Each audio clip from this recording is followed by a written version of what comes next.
Rektor Universitas Pembangunan Nasional, UPN, Veteran Yogyakarta Profesor Muhammad Irhas Effendi membawakan kuliah umum di Balai Sidang 45 Universitas Bosowa, Unibos, Makassar. Kuliah umum tersebut mengangkat tema, Transformasi Ekonomi Digital, Peluang dan Tantangan di Era Revolusi Industri 4.0. Acara ini dihadiri langsung founder Bosowa Corporindo Aksa Mahmud, Rektor Unibos Profesor Batara Surya, para wakil rektor, dekan, serta ratusan mahasiswa Unibos.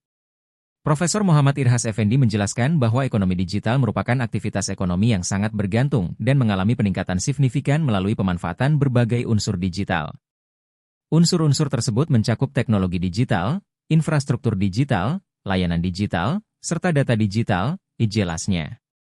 Profesor Muhammad Irhas Effendi memaparkan ada 5 prinsip utama dalam pengembangan ekonomi digital. Baca juga, Unibos wadahi penerimaan mahasiswa baru di Istanbul Sabahattin Zaim University Turki. Pertama, prinsip kesetaraan digital yang merupakan prinsip untuk memastikan semua lapisan masyarakat memiliki akses yang setara dan kemampuan untuk memanfaatkan teknologi dan sumber daya digital secara efektif.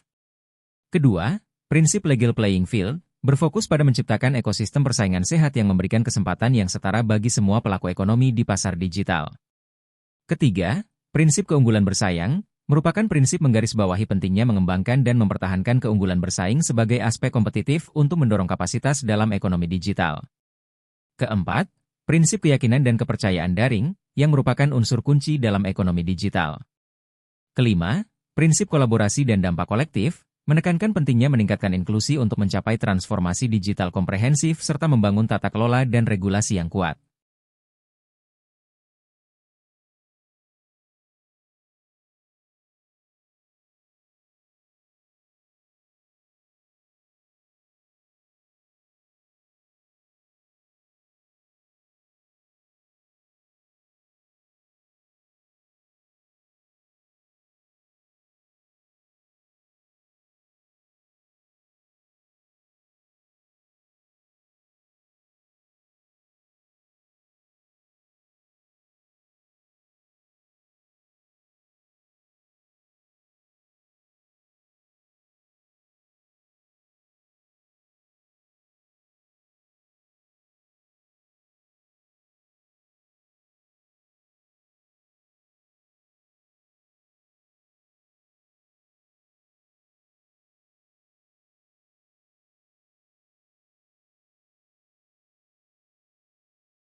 Download Tribun X sekarang, menghadirkan lokal menjadi Indonesia.